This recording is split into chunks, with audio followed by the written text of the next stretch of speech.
বাবা, তুমি মীরার রুমে রেস্ট করো যাও। তোমার শরীর তো ভীষণ খারাপ হচ্ছে। উষান ম্লান হেসে উত্তর দিল। আমি ঠিক আছি বাবা, চিন্তা করবেন না। আপনার উপর দিয়েও তো কম ধকল যায়নি। রেস্ট করুন বাবা। মাহাতি নিজের শয়নকক্ষে চলে যেতেই উষান কদম ফেলে সম্মুখে। তারা যাত্রাপথ মীরার কক্ষ। মাঝে থেমে সে একবার উজান উমাইশাকে দেখে নিল। তারা দুজনে মীরার পাশের কক্ষে রয়েছে। উজান তখন ওয়াশরুমে ছিল, উমাইশা নামাজরত। দরজা থেকে সরে আসলো উষান, পাশের কক্ষে প্রবেশ করলো। মীরা উপস্থিত ছিল সেখানে, উন্মুক্ত জানালার কপট দিয়ে বাইরে তাকিয়েছিল। কারোর উপস্থিতি উপলব্ধি করতেই পেছন ফিরল দ্রুত। উষানকে দেখে এগোলো চট জলদি, ব্যাকুল কণ্ঠে প্রশ্ন করলো, ঠিক আছো? উষান শার্টের বোতাম খুলছে ধীর গতিতে। শার্টের বোতাম সম্পূর্ণ খোলা হতেই শার্ট গা থেকে খুলে ছুঁড়ে ফেলে মেঝেতে। বলল, মীরা। ঠিক আছি। আমাকে শার্ট দাও তো একটা। মাথা ভার হয়ে আছে। শাওয়ার নিব। টাওয়েলও এনো। উফ। আনছি, বসো একটু। পাশের কক্ষে গেল। উষানের কোনো পোশাক তার বাসায় নেই, সব উজানের বাসাতে রয়ে গেছে। সে আপাতত মাহাদির একটা শার্ট আনতে যাচ্ছে। শার্ট, ট্রাউজার এবং তোয়ালে নিয়ে আসতেই মীরার সময় লাগলো 5 মিনিটের মতন। এসে তার হাতে পোশাক সে উষানের নিকট এগিয়ে দিল। ধরো, ফ্রেশ হয়ে আসো। উত্তরহীন উষান আলগোছে উঠে গেল।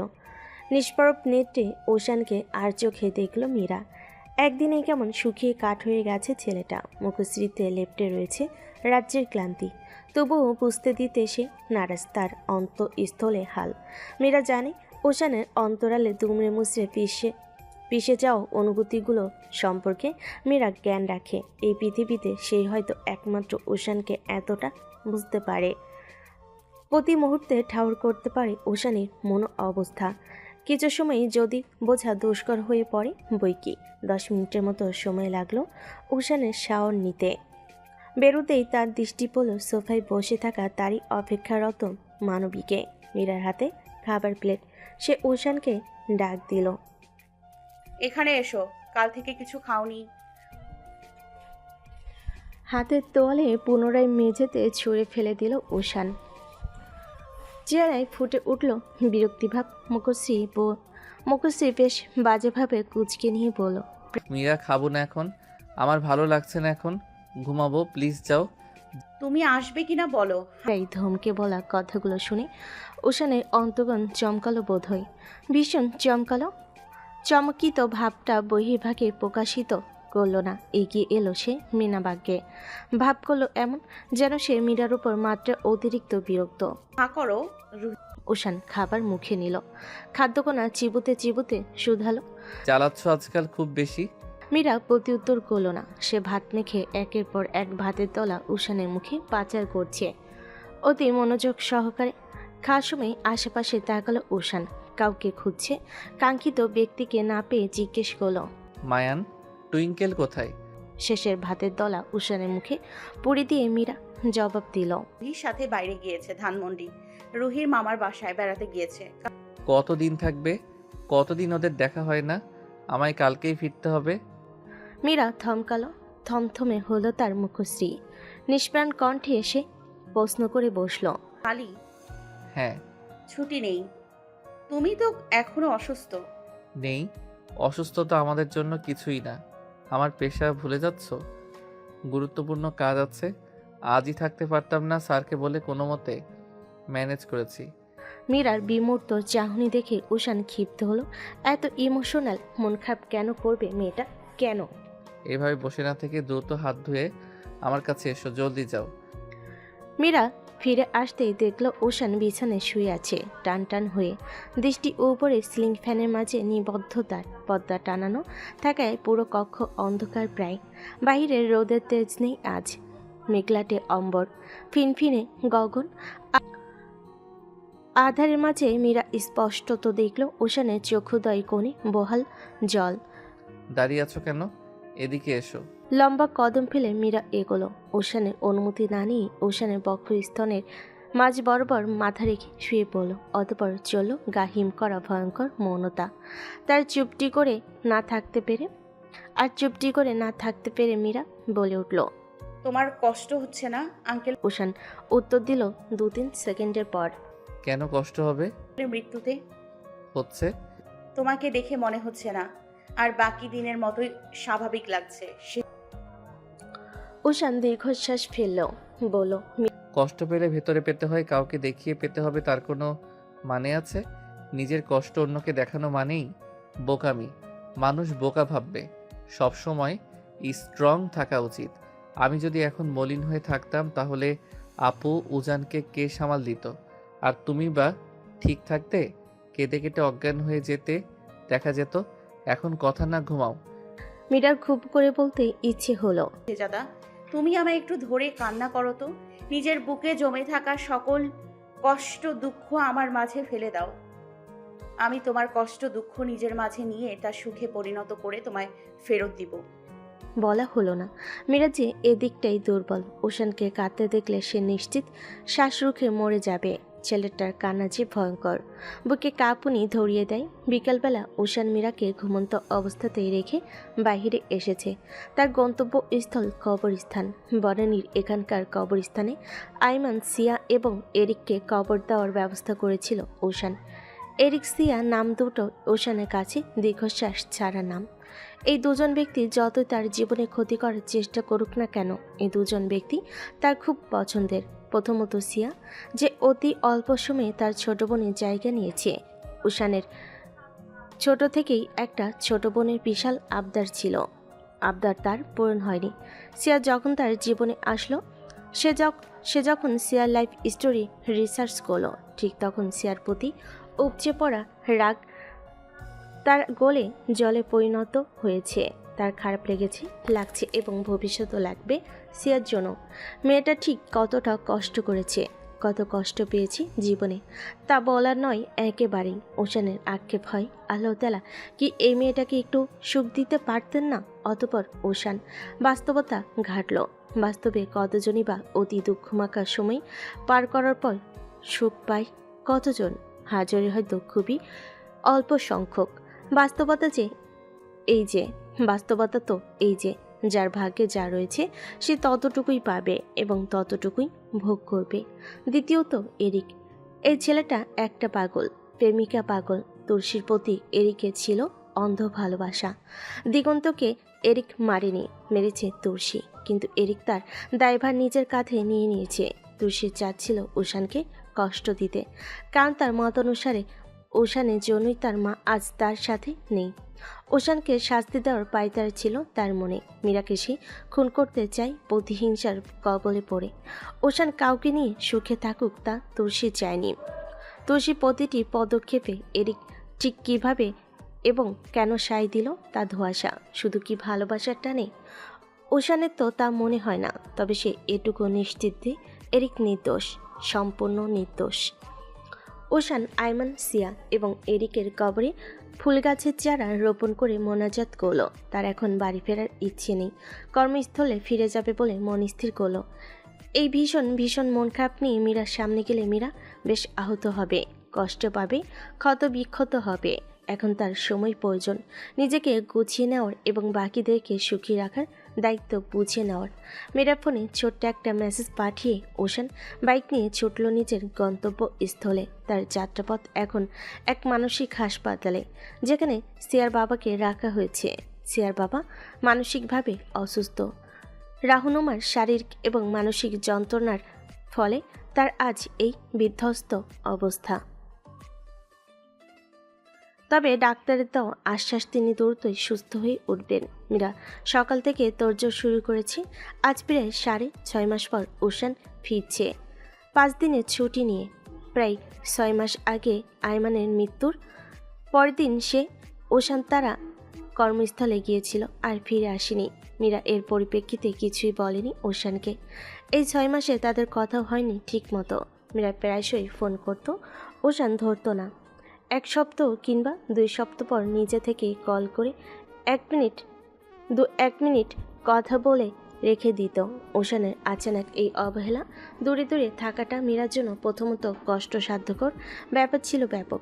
তবে সে নিমেষেই নিজেকে সামলে নিয়েছে। ওশান ব্যস্ত মানুষ, কঠিন তার পেশা, তার এইরূপ বাস্তবতার মাঝেই থাকার কথা। মীরা, উষান ভাইয়া আসছে ড্রয়িং রুমে। দৌড় দে মহিলা, যা উষান ভাইয়ের কোলে গিয়ে বসে থাক গা, যা। মীরা কেঁপে উঠল। তার হৃদয় স্থলে তৈরি হওয়া পোলই অবিন্যস্ত হলো। উষান এসেছে। এই বাক্যটি এই মুহূর্তে পৃথিবীর সব থেকে সুন্দরতম বাক্য মনে হলো তার নিকট। অনুভূতিগুলো দুমড়ে মুছে পিষে রাখলো অন্তঃকরণে। রুহির দিকে তাকালো সে বিরক্তিমাখা চোখে। অপকটে বলল, আজ একটা কথা কানের কাছে লাগাবি না তো। বের হ রুম থেকে, আমি কাজ করতেছি। রুহি ভেঙচি কেটে বলল, রুহি ঢং, তুই যে কতটা হ্যাপি আমি জানি। তোর যে খুশিতে লাফাইতে লাফাইতে নাচতে নাচতে উষান ভাইয়ার কাছে যাইতে ইচ্ছা করতেছে তাও জানি আমি, বুঝছিস? রুম থেকে তৎক্ষণাৎ প্রস্থান করলো। আবারও আগের মতো নীরবতায় বিরাজ রুমটাতে। মীরা তার হাতের তোয়ালে বারান্দার রেলিংয়ে মেলে দিয়ে সেখানে দাঁড়িয়ে রইল, নড়ল না। স্থির হয়ে চেয়ে রইল দূর আকাশে। আশেপাশে সারিবদ্ধভাবে দাঁড়ানো পাহাড়ের প্রতি তার দৃষ্টিপাত আটকল। মীরা চাকরি পেয়েছে, বেশ ভালো মানের চাকরি। সে এখন চট্টগ্রামে থাকে, এখানেই চাকরি করে। ফ্ল্যাটও কিনেছে। ফ্ল্যাটটা মূলত তার এবং মাহাদির জমানো টাকাই কেনা। মীরা, রুহি, টুইঙ্কেল, মায়ান, মাহাদি সবাই এখন একসাথে থাকে এখানে। উমাইশাও শুধু উজান বাদে সে ঢাকায়। রুহি ডেকে গেল, আসলে না কেন? ভারী কণ্ঠ। মীরা উপলব্ধি করল তার কাক ঘেঁষে আরও একটি উত্তপ্ত শরীর দাঁড়িয়ে রয়েছে। কিয়ৎপর পেছন থেকে ওশান মীরাকে আষ্টে পিষ্টে জাপটে ধরল, চিবুক রাখল মীরার কাঁধে। মীরা থেমে থেমে কাঁপুনি দিল ওশানের দাড়ির খোঁজা খেয়ে। কথা বলল না। উত্তর না পেয়ে ওশান পুনরায় আসক্তি মাখা কণ্ঠে জিজ্ঞেস করল, রেগে আছো প্রচণ্ড? মীরা তপ্ত শ্বাস ছাড়ল, বলে উঠল, রাগ করে থাকার কথা কথা না। জানি না। উষান এবং মীরার মধ্যকার অতি সূক্ষ্ম ফাঁকা স্থানটাও মিলিয়ে ফেল। মীরাকে কাছে টানল সে। অত্যন্ত নিবিড়ভাবে জড়িয়ে ধরে চোখ বুঝল। ক্ষণবাদে শুধালো, গত কয়েক বছর ধরে আমি খুব অশান্তির মাঝে ছিলাম মীরা, খুব অশান্তির মাঝে। আমার মানসিক শান্তির প্রয়োজন ছিল। খিটখিটে মেজাজের হয়ে উঠেছিলাম আমি, তাই পরিবারের সাথে যোগাযোগ বন্ধ করে দেই। আমার ব্যবহারে কেউ যদি বিন্দু মাত্র কষ্ট পায় তা আমি সহ্য করতে পারবো না। আমার অবস্থা এমন ছিল, আমার একা থাকাটা প্রয়োজন ছিল। নিজের মতো করে না থাকলে নিজেকে আমি সামলাতে পারতাম না। অনেক কিছু সাফার করেছি মীরা, অনেক কিছু হারিয়েছি, আর কিছু নতুন করে হারাতে চাই না। তাই নিজেকে পূর্ণরূপে তৈরি করে তোমার দায়িত্ব নিতে এসেছি। আমাকে একটা সুযোগ দাও প্লিজ, অভিমান করে থেকো না। মীরা বাঁধনমুক্ত হয়ে গহীন চোখে তাকালো উষানের প্রতি। উষানকে এলোমেলো লাগছে, ভীষণ রকমের এলোমেলো। মীরার মন গলল, শুধালো, দিলাম সুযোগ, আর আমি তোমার উপর অভিমান করে নেই। উষান প্রশস্ত হাসল, বুকে টানলো মীরাকে। পরপর মীরা উপলব্ধি করলো উষানের ভীষণ গা তপ্ত, জ্বরে ছারখার হচ্ছে দেহ। সে বিচলিত হয়ে বলল, এ কি অবস্থা, তোমার এত জ্বর কেন? নিরুত্তর রইল উষান। মীরার পিঠে এক হাত রেখে অন্য হাত মীরার পা জড়িয়ে তাকে কোলে তুলল। রুমে প্রবেশ করতে করতে বলল, উত্তপ্ত থাকুক দেহ, আমি আমার মাদকতার সিক্ত ভালোবাসায় সিক্তায়িত হয়ে আমার সর্বাঙ্গ আজ শীতল করব। পরিশিষ্ট। বছর ঘুরেছে। বর্ষে এসে পরপর দুবার আরও সিক্ত করেছে মেদিনী। বসন্তে এসেছে রঙিন প্রলেপে আঁকতে। পরিবর্তন এসেছে জীবনে, পরিবর্তন এসেছে রুহির জীবনে, পরিবর্তন এসেছে বিষণ্ণতার চিত্ররূপ উজানের জীবনে। রুহি এখন পাক্কা সংসারী মেয়ে। বিয়ে হয়েছে 7 মাস হলো। বিয়েটা তার মীরা জোর করে দিয়েছে। রুহি বিয়ে করতে চায়নি। তার কাছে সংসার মানে ঝগড়া বিবাদের অপর নাম বলে মনে হয়। রুহির বাবা মা দুজনেই ছিলেন চাকরিজীবী। তাদের প্রায়ই ঝগড়া বিবাদ লেগে থাকতো। শেষে ডিভোর্স হয়েছে দুজনের। রুহি হয়েছে একলা। তার ঠাঁই হয়েছে তার মামার বাসায়। বাবা মা কেউই তাকে সঙ্গে না নিয়ে নতুন জীবন শুরু করেছে। সংসার জীবন মানে বিচ্ছেদ মনে করত সে। তারই পরিপ্রেক্ষিতে এমন ছন্নছাড়া উগ্র ছিল।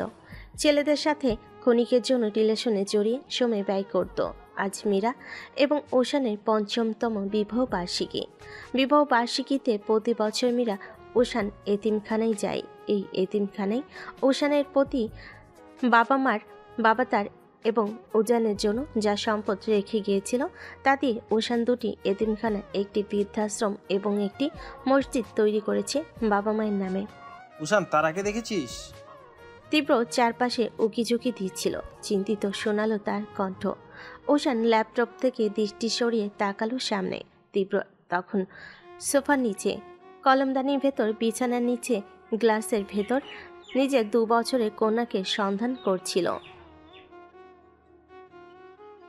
ওশান ভুর কুচকে নিল, বলল, ও তো মীরার কাছে।